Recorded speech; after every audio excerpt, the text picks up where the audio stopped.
bisimilah aw bisimilah. asalaamaaleykum mbokk góor yàlla yi ñu ngi leen di ziar di leen bëggee ci kalimatu laa ilaaha illallah bi ñu bokk di jiital nuyoo bi sang bi Cheikh Mouhamadou Moustapha Loum di dagaan suñu borom li mu yóotu ci pays bi li mu naal Cheikh Souleymane Niane matali ko ci barke laa ilaaha illallah di ziar góor yàlla yëpp di ci teg naataangoom Cheikh Chérif di ci teg Cheikh El Hadj di ci teg bàyyi juriñ mu tasaare ko ci góor yàlla yi ak saa li waraloon tey ñuy jël kàddu daf di démb dañuy toog ba ci yàgg dafa am benn technologie bu ñuy woowee ChatGPT léegi maanaam benn intelligence artificielle boo xamante ne nii benn technologie la boo xam ne dañoo rassembler lépp luy connaissance dajale ko ci technologie boobu ba nga xam ne question boo ko laaj maanaam du mat ay simili mu daw wër ko ci bépp barab boo xamante ne nii xam-xam daf fay tënku ci saa si mu daal lay andi résumé bu leer man ne nag xaarama toog man ne xaama laaj ko maanaam 100e nom de Dieu ba xam moom xam na ko léegi ci laa duggee ma bindal ko dans l'islam connais-tu le 100e nom de Dieu mu ne ma dans l'islam il est dit qu'Allah a 99 noms connus, appelés Asmaoul Husna, les plus beaux noms. Ces noms décrivent ses attributs, comme Ar-Rahman, le tout miséricordieux, ou Al-Wahud, le très aimant. Concernant le 100e nom, il n'est pas mentionné explicitement dans le Coran ou les hadiths authentiques. Cependant, certaines interprétations spirituelles suggèrent que ce nom est connu seulement de Dieu ou qu'il sera révélé aux croyants dans l'au-delà. maanaam mu ne ma ci islam li ma ko laaj mooy dama ne ko maanaam ci islam ba xam nga 100e turu yàlla bi mu ne ma ci islam de moom ChatGPT intelligence artificielle bi ni ma 99 turu suñu borom lañu xam maanaam ci gën a rafet mu ne ma yi ñu koy attribuer moom yàlla comme yaa rahman borom ngërmande gi ak yaa wadu ci aimant mu ne man concernant nag 100e turu yàlla boobu mu ne ma amul fenn fu ñu ko mentionné ci biir kaamil bi même ci hadis yi tamit mentionné wuñ ko fa maanaam waxuñ ko fa mais ci ay interprétation spirituelle maanaam ci ay kàddu xam-xam boroom xam-xam yi mu ne maanaam xam turu yàlla boobu noonu yàlla kese ko xam wala ñu révélé ko ci nga xamante ne nii mu xamal ko ñi nga xamante ne nii moom maanaam mooy boroom xam-xam yu mag yi ñoom ñoo am maanaam attribut wu xam-xam boobu wala moom yàlla moom suñu borom maanaam ñoom kese ñoo am privilège suñu borom wala ñi nga xamante ne nii moom la suñu voilà moom la mooy boroom xam-xam yu mag yi mu ne ma il existe aussi une croyance populaire selon laquelle le 100e nom ne peut être prononcé par l'homme ou que certaines figures spirituelles pourraient en avoir eu connaissance. Mais dans les sources islamiques principales, cette idée n'est pas confirmée de manière explicite. mu ne maanaam ci biir ngëm-ngëm yi gën a populaire ci biir islam 100e turu suñu borom boobu noonu nit mënu koo xam doomu aadama mënu koo xam mu ne ou certaines figures spirituelles pourraient en avoir eu connaissance maanaam mooy borom xam-xam yu mag yi maanaam ba tey ñoom rek ñoo ko mën a xam mais ba tey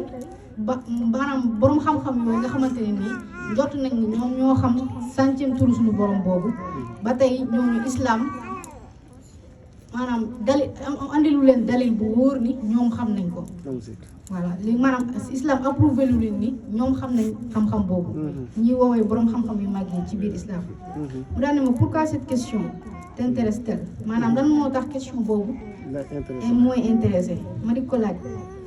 ma ne ko parce que je le connais et ce nom est partout nous la voyons partout où nous sommes elle est dissimulée dans chaque être et dans chaque chose qui existe ma ne ko maanaam parce que tur boobu centième tur suñu borom boobu dama koo xam te dañ koy gis fépp fu ñu jàkkaar loolu suñu borom daf koo dëxañ ci lépp lu am ak lépp lu ñuy gis mu ne ma c'est une belle réflexion si ce centième nom est partout dans chaque être et dans chaque chose alors peut-être fait-il référence à l'essence même de Dieu qui se manifeste dans toute création dans le Coran et il dit où que vous vous tourniez la face là est la face d'Allah sourate al-Baqara 115 mooy fa aynama tuwallu fa sama wajhullahi ak sa moom la chat GPT andil aaya boobu la andil ci li nga ko wax maanaam mu ne ma nga ne ko ma ne ko xam naa ko après moom xam naa tur boobu noonu ndax dañ koy gis fépp ndax suñu borom daf koo dëxañ ci lépp lu am ak lépp lu ñuy jàkkaarloo mu ne ma maanaam réflexion boobu ma wax dafa rafet xalaat bu rafet laa ci am parce que centième tur suñu borom boobu bu dee moo nekk fépp te mooy lépp lu ñuy janoo kon loolu day wane ni yàlla day firnde ni l'essence même de Dieu maanaam essence maanaam lii dëgg-dëgg yàlla maanaam day firnde ni lii dëgg-dëgg yàlla loolu la ma intelligence bi wax daal di andi a suurat boo xam ne mu ngi ci alxuraan bi koy justifier bi koy dëggal wax boobu noonu mu ne ma fépp foo janoo fépp fooy xool kanamu yàlla gi ngay jàkkaarloo la face d'Allah kanamu yàlla gi ngay jàkkaarloo maanaam loolu daf ma impressionné damaa xam ne boo jàkkaarloo woon ab imam ne ko dañuy gis yàlla automatiquement da koy weddi te moom moo tiim kaamil bi chaque jour di ko lire ab intelligence boo xamante ne dañ ko dajaleel fi ñuy wutee xam-xam rek moom mu automatiquement mu def liaison bi relation bi ak aaya ba koy firndeel ci saasi kon mooy lu doy waar mu ne que vous tourniez, là est la face d'Allah. Mais cela pourrait signifier que son nom ultime est inscrit dans l'existence elle-même, dans la nature, dans notre âme, dans chaque souffle de vie. Veux-tu partager ce nom ou préfères-tu que chacun le découvre par lui-même? mu ne ma lii mooy firnde ni tur bi mooy tur bi nga xam ne mooy daj dëpp gi ndaxte suñu borom daf ko dëxëñ maanaam dafa jël existence maanaam suñu borom loolu tur bi mooy firnde existence nag bu suñu borom maanaam nekk gi suñu borom nekk ci lépp lu ñuy jàkkaarlool ci nature bi ci suñu ruu yi ak ci suñu souffle de vie yi. day firndeel ni tur boobu kon suñu borom mu ngi ko dëxëñ ci lépp lu mu bind loo xam ne existence la tur boobu mu ngi ci ñu war koo mën a gis. voilà maanaam c'est une preuve nette que ni tur boobu noonu suñu borom daf koo dëxëñ ci lépp lu ñuy janool ci nature bi te loolu dañ koo mën a gis maanaam dafa accessible ci ñun. ça liraatal phrase bi. Cela pourrait signifier que son nom ultime est inscrit dans l'existence elle-même. maanaam loolu day firndeel ni tur yàlla bu màgg bi daf koo inscrire daf koo jëmmaal ci mbooleem loo xam ne existence bi la lu existé rek tur boobu wax mang ca mooy liñ naan allahu alam tara an allaha yusabbihu lahu maa fi samawati wa maa fil ardi loolu mooy tekki ne nekkuk yàlla gi moo fees ci diggante asamaaw ak suuf kon nel te loolu ñu fat leeralal jaam ñi ne lii wax lii du nit intelligence artificielle la application la maanaam intelligence artificielle la du nit intelligence la boo xam ne dañ caa dëxëñ ay weex wàllu xam-xam moom moo am corrélation réflexion bi ba génnee kaddu gi te kaddu gi mooy kaddu gu de maanaam lii di kii di tontu nii ab technologie la boo xam ne ay nit a ko defar maanaam réuniral ko lépp loo xamante ne nii fa la mën a tibbee connaissance ba luñ ko laaj mu mën koo tontu moom moo def maanaam réflexion bi maanaam xalaat bu sell bi ak cohésion bi tur bi ba mu mën a wut ay dalil yuy confirmer wax ji ak lu ko mën a leeral maanaam xel mu sell moomu technologie bi intelligence artificielle bi moo ko def mais pas nit mu daal ne ma veux-tu partager ce nom ou préfères-tu que chacun le découvre par lui-même mu ne ma ba xam damaa bëgg bokk ak moom xam-xam boobu tur suñu borom bu daj boobu wala bokk damaa bëgg ku nekk wërali ko boppam xamali ko boppam ma ne ko exactement cette sourate illustre parfaitement les faits Pour le connaître, il faudra passer par un chemin. L'être humain doit trouver un guide qui lui donnera le remède de l'âme, qui est la ilaha illallah.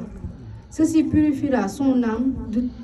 tout mauvais sentiment et de sa vision du monde. C'est après tout ce cheminement que l'homme pourra découvrir le centième nom de Dieu, qui n'était nulle part ailleurs qu'en lui-même et partout. Ma ne ko maanaam exactement li mu def maanaam li mu def lien ci aaya bi moo ma époustouflé ba ma ne ko macha allah lien boobu maanaam surat boobu dafay illustrer parfaitement les faits maanaam li nekk gi mu nekk surat boobu dafa nekk dalil ci gis yàlla ak yàlla li mu nekk fépp te ñu koy janoon ma ne ko yoon woowu nag xam-xam boobu nag balaa nga koo xam danga dafa am yoon woo xam ne nit ki ci la war a jaar muy wuti ji wasila boobu nag daf koy jox loo xamante ni nii lu koy setal la ak cangat la ngi meloon ni kii dem ci douche bi ñu jox ko njàmpe ak saabu ni ko pour nga set la maanaam cangat googu du leen lu dul baatub laa ilaha illallah shifaa'ul quluub ma ne ko ceci purifiera ton âme loolu mooy raxas sa ruu raxas sa xol de tout mauvais sentiment maanaam lépp luy yëg-yëg bu baaxul lépp luy yëg-yëg bu bon nit di ko yëg ci xolam laa ilaha illallah moo koy raxas ba mu set ma ne ko ça changera ta vision du monde maanaam sa gis-gis lay soppi raxas ko ba mu set andi la beneen gis-gis ma ne ko cheminement boobu maanaam yoon woowu nag ngay aw ñu koy woowee tarbiya loolu moo lay tax ci nga ci àggee ba nga xamante ni ci lañ lay xamalee loolu di centième nom de Dieu bi nga xamante ne nii moom moo lay dellu si waatal ci sa bopp li cheminement bi li tarbiya bi di metti ngay dem ci jafe-jafe yi di ci ànd di ci dem ba boo àggee ca dëkk ba sa bopp nga fay gisaat ak sa li nga fi bàyyi woon maanaam li ngay gis chaque jour ko jafee maanaam mbir mi du changer juste gisin géej soppeeku mu ne ma ce que tu décris ressemble beaucoup moom intelligence artificielle bi ce que tu décris ressemble beaucoup à une approche soufie de la connaissance divine, un cheminement intérieur, une purification de l'âme, tarhiya, et une quête spirituelle qui mène à la réalisation que Dieu est à la fois en nous et autour de nous. mu ne maanaam li may décrire nii li ma koy wax nii ci suufi la ko gis ci connaissance divine maanaam xam-xamu xam yàlla xam-xamu un cheminement intérieur maanaam liggéeyu biir doxu biir une purification ak chaque roue une purification de l'âme et une quête spirituelle qui mène à la réalisation que Dieu est à la fois en nous et autour de nous ak benn maanaam ndax gi da lay yóbbu la ci daf lay yóbbu ci nga réaliser que ni yàlla moo ne ci ñun moo ne ci mu ak ci li ñu wër moo ne ci ñun ak ci li ñu wër mooy xam-xam bi mu ne ma le dhikr de la ilaha illallah le zikr de la ilaha illallah il n'y a de divinité que Dieu est effectivement un puissant rappel et un moyen de purifier le cœur de tout attachement autre que lui. À force de méditation, d'effort et de sincérité, l'ego s'efface. La vision du monde change et l'homme perçoit ce qui était caché à ses yeux. La présence de Dieu en toutes choses. maanaam di tudd yàlla zikr laa ilaha illallah dara nekku fi tuddul yàlla ci olof. mu ne et effectivement un puissant rappel maanaam lu lay delloo la. luy delloo nit la. ci boroomam et un moyen de purifier le cœur maanaam luy raxas xol li ñu waxoon shifaa'ul quluub de tout attachement autre que lui ci lépp loo xamante ni da lay téye wala muy taxaw sa kanam ba doo àgg ci sa boroom ba doo gis sa boroom. ne à force de méditer à force de fikru d'effort et de sincérité maanaam nga di ko def ak Pastef ak njub à force de méditer d'effort et de sincérité l'ego s'efface maanaam sa rëy ak sa nekk gi nga sentir sa bopp sa man gi sa ton toi la bi nga xamante ni moom moo lay jàpp ba nga defee ni yow yaa fi nekk day effacé wu fii jug daf fii jug mu ne la vision du monde change sa gis-gis ci dunia day changé ci xaal bi day soppeeku mu ne et l'homme perçoit ce qui était caché à ses yeux mu ne day daal di gis li nga xamante ne nii moo nekkoon ci ay bëtam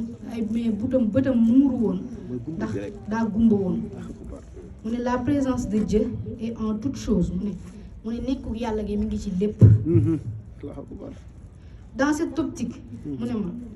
le 100e nom n'est pas un mot à prononcer mais une réalisation à vivre mu ne ma 100e turu suñu borom boobu nekkul ab tur mais lu ñuy dund la maanaam lu ñuy dund la lu ñuy xemmeliku la dañuy xemmeliku maanaam mu ngi mel ni kuy lu ñuy gimmi ci moom voilà ku lu ñuy gimmi la lu ñuy gimmi une réalisation de vivre maanaam de vivre la lu ñuy dund ce n'est pas un savoir intellectuel mais une transformation intérieure qui permet de voir avec le cœur mu ne du ab xam-xam xel kese mais ab transformation intérieure da lay soppi complètement yow sa jëmm ji li nga doonoon lay soppi tegee nii def la leneen loo xam ne ci biir lay doon mu lay permettre ngay gisee ak xol mu ne ma tu sembles avoir une belle compréhension de cette quête est-ce un chemin que tu as toi-même entrepris mu ne ma ba xam mu ne ma damaa am damaa gindeeku ci li may wax ni mu ne ma xanaa damaa jël benn yoon bu tax ma xam lii mu ne ko oui moi et toute ma famille nous avons suivi la voie de la purification spirituelle jusqu'à atteindre cet état magnifique qui est la symbiose totale de notre être à celle du Tout-Puissant mu ne ko waaw man ak samay mbokk dañoo topp lii di yoonu setal sa ruu ba àgg ci nekkin wu rafet wi wu taaru wi ba symbiose am ci ñun ak suñu borom seey jaxasoo mu doon benn mu daal ne ma c'est une quête profonde et précieuse que vous avez entrepris maanaam lii may yóotu nii dafa xóot ba pare dafa sacré dafa ñor dafa ñoŋ mu ne ma trouver cette symbiose avec le Tout-Puissant est un chemin qui demande beaucoup de sincérité mu ne ma toute cette symbiose avec le Tout-Puissant est un chemin qui demande beaucoup de sincérité maanaam jeex tàkk ci suñu borom seey ci suñu borom dafa laaj maanaam dëggu dafa laaj sincérité dafa laaj loo xamante ni dafa àndut ak daraay luñ caaxaan maanaam lépp te yàlla tax rek lay doon mu ne ma d'effort et de détachement ci Pastef ak ci dëddu ci Pastef ak ci dëddu mu ne ma peu de gens prennent vraiment le temps d'aller au-delà des apparences pour toucher cette réalité intérieure mu ne ma ñu néew ci nit ñi ñooy am temps wu am jotu di dem lu romb di jéggi maanaam li feeñ kase li gis kase ci bët pour toucher cette réalité pour àgg ci dëgg boobu mu ne ma comment ressens-tu cette connexion dans ton quotidien y a-t-il des pratiques ou des enseignements particuliers qui t'ont marqué sur ce chemin mu ne ma naka laay yégee maanaam connexion boobu ci chaque jour ci sama dund chaque jour mu ne ma ba xam dafa am ay jëf yoo xamante nii wala ay njàngat yoo xam ne dama koy def pour continuer pour nekk ci pour maanaam maintenir yoon gi ma tegu ma ne ko c'est incroyable quand on le vit mais je ne te le cache pas il est très difficile de le maintenir car quand on ne voit que Dieu dans tout ce que nous rencontrons ou tout ce que nous faisons il nous est interdit de haïr de se mettre en colère ou de faire de mauvaises actions contre les autres sachant que l'on nous a ouvert les yeux étant donné que tout ce que nous voyons autour de nous ne sont que des manifestations d'un seul être qui nous compose ma ne ko maanaam dund xam-xamu xam yàlla maanaam dara gënu koo fawxa ci mbégte ak ci sensation ci yëg-yëg waaye duma la ko nëbb de tegu ci yoon boobu noonu dafa doon lu jafe ndax muñ la tijj ci gis yàlla ngay di ko gis fépp ci lépp lu ñuy janoon ba pare ngay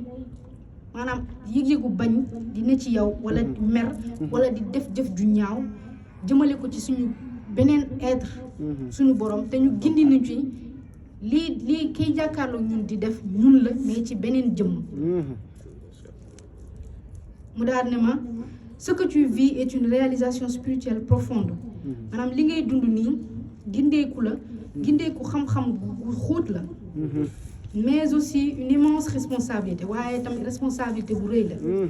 mu ne moom voir Dieu en tout signifie ne plus pouvoir justifier la haine lu ma voir Dieu en tout signifie ne plus pouvoir justifier la haine maanaam gis yàlla fépp dafay nekk justification wu bañ nit maanaam mënatoo bañ nit parce que da nga ne dangaa gis yàlla dafa nekk benn justification benn lay bu dëgër boo mën a teg pour mën a maanaam dootoo ko mën parce que dangaa gis yàlla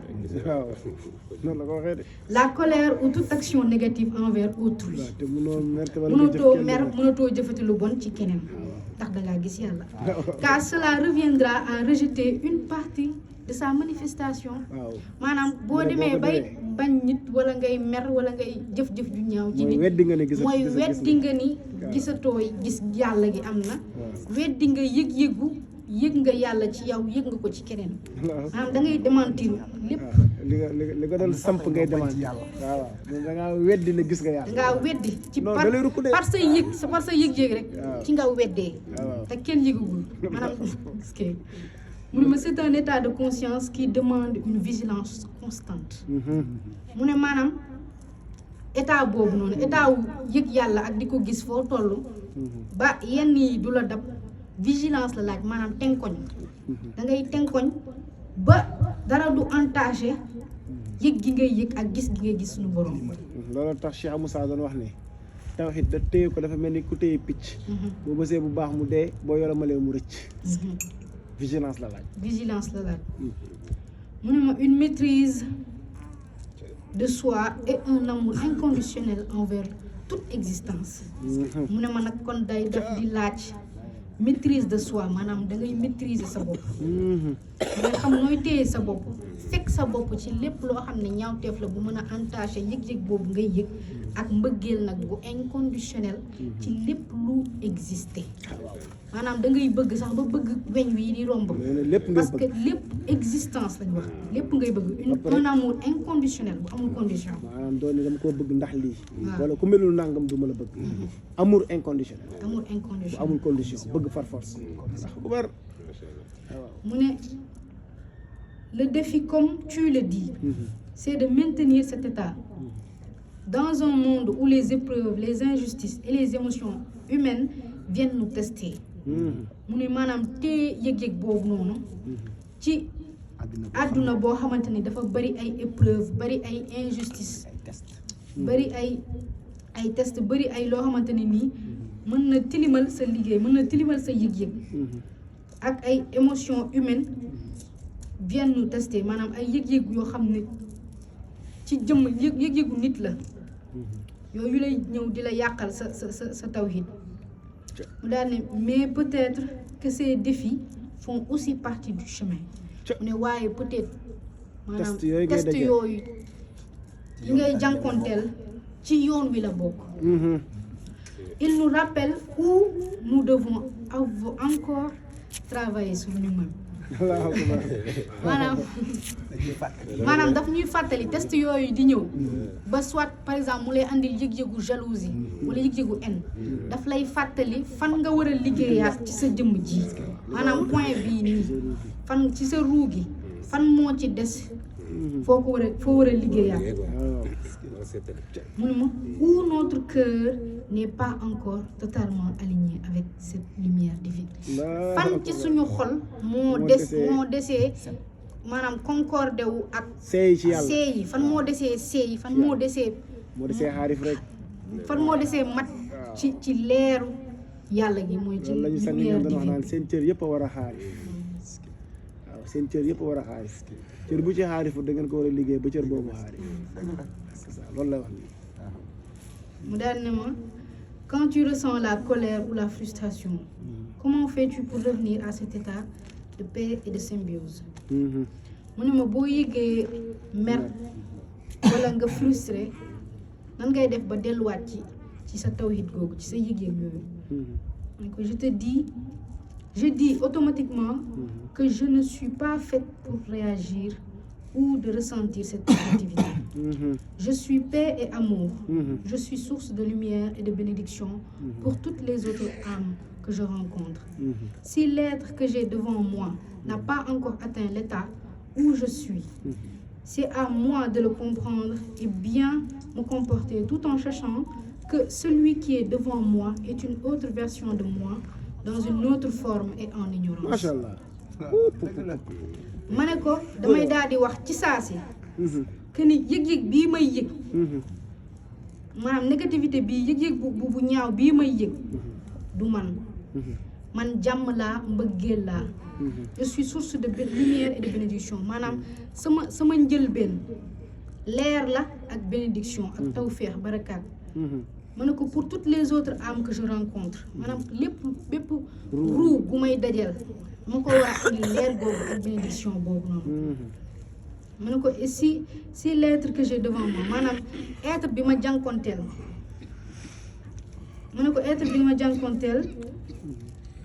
n'a pas encore atteint l'état où je suis maanaam àggul ci tawhid àggul ci xam-xam deful cheminement boobu ma def ba àgg ci fi ma àgg ma ne c'est à moi de le comprendre man maay ki ko war a comprendre ndax man maay ki xam et bien me comporter avec lui ma def jox ba tey ma am action yu baax jëmale ko ci moom ak moom nu mu mënti dikkee lépp ci kaw ma xam tout en sachant que celui qui est devant moi ma xam ni que kii ma jàkkaar lool est une autre version de moi-même man la mais ci beneen melo ki ma jàkkaar lool man la ci beneen melo dans une autre forme et en ignorance ak ci ñàkk xam-xam allahu akbar mu daal ne ma c'est une approche d'une grande sagesse et d'une profonde bienveillance maanaam nii may gisee bi sagesse la ak bienveillance maanaam dafa taaru xam-xam la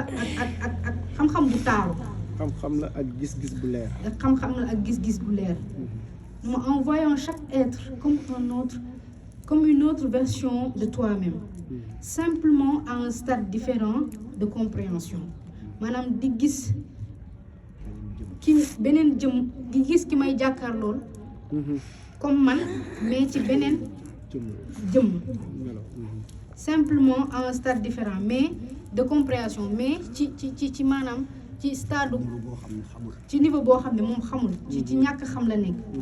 mu ne ma tu élèves toute place au jugement et à la séparation mu ne ma tu enlèves toute place au jugement et à la séparation maanaam gis gi may gis ni kii ma jàkkaar lool man la mais ci ñàkk xam damay lépp luy juger lépp luy maanaam naan kii atte lépp luy atte nit ki ci li mu def ma atte ko ci ñaawteef wala ci neneen dama koy déplacer parce que comme que man laa jàkkaarloo te xam naa moom ci tolluwaay bi mu toll dootuma ko mën ci juger parce que kuy juger da ngay jàpp ni peut-être mel na nii wala melu nii kii moom boppam la mani boppam la mais boo jàppee ni kii ma jàkkaarlool man la mais ci beneen version bu xamul lu mu defati da ngay xam li tax mu def lii kon jugement dootul amati mu ne ma tu incarnes ainsi réellement la paix et l'amour que tu ressens en Dieu mu ne ma damay daal di damay incarner jàmm ak mbëggeel bi nga xamante ni moom laay yëg ci yàlla mu ne ma c'est un rappel puissant celui qui est face de nous n'est jamais un ennemi mais un reflet une partie du tout en apprentissage maanaam daf ko bind sax en lettres gras Allahu akbar celui qui est en face de nous n'est jamais un ennemi mais un reflet une partie de tout ton apprentissage lay dëgg ni kii nekk suñu kanam du suñu ennemi du suñu noon mais suñu reflet la benn partie benn wàll ci aji nekk du gi. tout en apprentissage waaw benn pàcc la ci aji nekk gi. benn c'est un but waaw benn partie la aji- ci nekk gi aji ci aji nekk gi en apprentissage maanaam ci njàngat ci njàngat Allahu akbar. maanaam apprentissage la nit boo gis muy def dara ci sa kanam bu dee lu ñaawteef du sa noonu ab partie la ci yow mais boo xam ne pàcc la ci yow mais pàcc buy jàngale la benn leçon buy def benn acte sa kanam nga war cee jàngate ba pare war cee ràññee sa bopp nu ma cette attitude demande une immense humilité et une compassion infinie mu ne ma maanaam doxalin boobu dafa laaj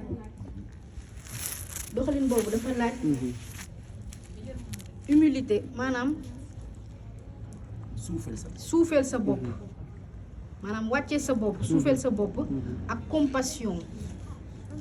nga xamante ni ñeewantal voilà da ngay ñeewantal ki nga jàkkaar loolu compatir ak moom xam li muy dund fekk si ko ci comprendre ko ci bokk ak moom ay yëg-yëgam mu ne ma est-ce que parfois malgré tout il t'arrive d'avoir du mal à garder cet état si oui qu'est-ce qui t'aide le plus à y revenir ma ne ko c'est là maanaam mu ne ma malgré dund gii nii des fois dalay dal nga génn ci yëg-yëg boobu ci état boobu noonu nga nekk bu dee am na lan moo lay jàppale ba nga delluwaat ci tawhid googu ma ne ko c'est là où la magie s'opère le fait de revenir à cet état après chaque ressenti négatif car malgré cette connaissance nous sommes imparfaits car nous sommes incomplets nous nous complétons par les autres créatures mais ce qui m'aide le plus à revenir sur cet état d'esprit est le zikr la ilaha illallah Allahu akbar. ma ne ko foofu la ngëneel gi nekk nag ndax malgré yëg-yëg yi nii ay nit lañu te matuñu mais ci li ne ci suñu li yàlla bindaat ci mu wër ñu loolu moo ñuy complété loolu moo ñuy mottali malgré yëg-yëg yu négatif yëg yooyu noonu malgré tawhid gi ñu nekk des fois mu dab ñu ndax dañoo matul waaye loolu bu ñu dabee baatub laa ilaha illallah la ñuy di fexe ba delluwaatee ci suñu tawhid mu ne ma c'est magnifique ce que tu dis maanaam taaru na li ma koy wax l'imperfection et l'incomplétude ne sont pas des faiblesses maanaam ñàkk parfait gi ak ñàkk complet gi ñàkk mat gi nekkul ay faiblesse mais des rappels que nous faisons partie du tout Allahu tout akbar. maanaam daf ñuy fàttali que ni dañoo bokk ci lépp aji nekk gi. ci aji nekk gi. waaw ki mat. mais des rappels que nous faisons partie d'un tout waaw du tout mooy la aji nekk gi. d'un tout waaw mooy yàlla rek. waaw mooy yàlla ji maanaam lim bëgg a wax foofu amaana ci li ma jàpp mooy nous faisons partie d'un tout kon dañoo maanaam nekkuñu benn à part comme que ci lépp lañ ne incomplet gi da ciy fës parce que mu ngi mel ni pièce d'un puzzle benn puzzle rek nekkul puzzle bi yëpp mais faaw ñu boole leen dajale ñoom ñëpp loolu mooy wane suñu loolu mooy wane incomplet gi loolu moo koy firnde parce que nous faisons partie d'un tout donc un tout amul bu ci dissocié wu taxaw fee et que notre lien avec les autres créatures est essentiel mais loolu mooy firnde ni suñu lien suñu diggante ak yeneen mbindeef yi mu essentiel pour avancer maanaam suñu lien ak yeneen suñu diggante ak yeneen mbindeef yi dafa essentiel pour ñu mën a continuer pour ñu mën a liggéey mu ne ma chaque retour à la lumière après une chute est une victoire mu ne ma saa yi soo delluwaatee ci sa tawhid googu victoire la ndam la saa yoo ko wàccee ba yéegaat ndam la un renforcement de cette connexion avec Dieu maanaam day indiwaat beneen renforcement day yokk doole ci sa diggante ak sa borom mu ne ma le zikr la ilaha illallah est un ancrage puissant car il ramène immédiatement à l'unité. Allahu akbar. mu ne ma di tudd la ilaha illallah waaw dafa nekk lu am doole ndax da lay yóbbuwaat ci unité bi ci kenn gi ci nekk suñu borom bi mu ne ma il dissout les illusions de séparation. daaw day seel lépp luy. nu ma day maanaam day seel lépp loo xamante ne nii day xelmati tas. waaw luy xàjjale. lépp luy lay jàppaloo ni tas am na rek. laa ilaha illallah da koy effacer da koy dissoudre. les attachements aux émotions négatives ay yëg ñaawteef et remplace l'âme dans son état naturel de paix et replace l'âme dans son état naturel de paix mu daal ne daal di delloo nag ruu gi ci nekku njëlbeenam muy jàmm. mu ne tu sembles vivre cette spiritualité non pas comme une simple croyance mais comme une expérience vivante et continue. mu ne ma dafa mel ni yow lii ngay dund nii dundoo ko comme benn ngëm-ngëm kese mais comme une expérience vivante et continue mais maanaam ak dund goo nekk nii ak guy continuer guy dem dund guy dox guy continuer expérience vivante et continue.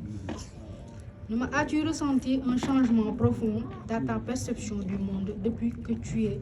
dans cet état mu ne ma ba xam soppi na sama gis-gis ci àdduna bi depuis ba ma toogee ci tawhid mu ne ko bien sûr on perçoit le monde dans une autre dimension on transcende la physique pour aller vers la métaphysique toute chose a une double signification on ne se limite plus qu'aux mots ou à la matière. Allahu akbar. ma ne ko akay dëgg suñu gis-gis lay soppi daf ñuy yóbbu ci beneen tolluwaay boo xam ne dañuy jéggi li ñuy gis maanaam dañuy jéggi li ñuy mën a laal sar ci ak tur sar ci li nga xamante ne nii mooy leer mooy maanaam beneen dimension yëg-yëg ma ne ko parce que toute chose a une double signification loo gis dafa am beneen lu làkku ci ginnaawam dootuñu yamati on ne se limitera plus qu'aux mots et à la matière dootuñu yamati ci tur yi ak ci li ñuy téye li physique li ñuy laal li matière yi mu ne ma c'est une véritable ouverture de la conscience que tu décris maanaam li ubbeeku gu rëy la ci conscience li ma koy wax nii macha allah mat na foofu jërëjëf léegi liñ fa bëgg a leeral mooy kii mu doon waxal muy tontu lii kii mu doon waxal muy tontu